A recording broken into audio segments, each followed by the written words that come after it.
तेज़ीअ सां वधंदड़ आबादी रुगो पाकिस्तान ई न पर समूरी दुनिया जो सभ खां वॾो मसइलो आहे ऐं मुख़्तलिफ़ मुल्क उन मसइले खे मुंहुं ॾियण लाइ जाखोड़े रहिया आहिनि। वधंदड़ आबादीअ ते कंट्रोल लाइ तिबी माहिरनि खां सवाइ मुआशी ऐं इक़्तिसादी माहिर वक़्त ब वक़्त मुख़्तलिफ़ तजवीज़ूं पेश कंदा रहिया आहिनि, पर दिफ़ा वारे वज़ीर ख्वाजा आसिफ गुज़िरियल ॾींहुं आबादीअ ते कंट्रोल लाइ जेका अजीब तजवीज़ ऐं मंतक़ पेश कई, इन ते समूरो मुल्क दंग रहिजी वियो आहे। ख्वाजा आसिफ तवानाई जी बचत बाबति गुज़िरियल ॾींहुं गॾियल प्रेस कॉन्फ्रेंस दौरान इहा अजीब क़िस्म जी मंतक़ पेश कई त बाज़ारूं राति 8 वॻे बंदि करण सां आबादीअ में घटिताई अची वेंदी। हिन चयो त जिन बि शहरनि में बाज़ारूं 8 वॻे बंदि थियनि थियूं, हिते घटि ॿार पैदा थियनि था।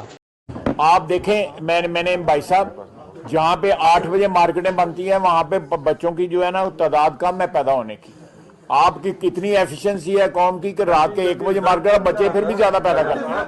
पीटीआई जे अॻवान शीरी मज़ारी ख्वाजा आसिफ जे बयान ते रद्द अमल में चयो त ही शख़्स रुगो रहम जोगो ई न पर शर्म जोगो बि आहे। हिन जो ही अहमकाणो बयान हिन जी नाअहली खे साबित करे थो त ही माण्हू कॾहिं बि का अक़ल वारी ॻाल्हि नथो करे सघे। पीटीआई जे ॿिए अॻवान फवाद चौधरी जो रद्द अमल वधीक दिलचस्प रहियो। पंहिंजी ट्वीट में फवाद चौधरी चयो त काश सियालकोट में बाज़ारूं राति 8 वॻे बंदि थी वञनि हा त पाकिस्तान ख्वाजा आसिफ जी पैदाइश वारे सदमे खां बची वञे हा। राति 8 वॻे बाज़ारूं बंदि थियण सां ॿारनि जी पैदाइश घटिजी वेंदी या अञा वेतर वधी वेंदी। इहो त हाणे ख्वाजा आसिफ खे ई ॿुधाइणो पवंदो त बाज़ारूं जल्द बंदि थियण सां ॿारनि जी पैदाइश कीअं घटिजी वेंदी।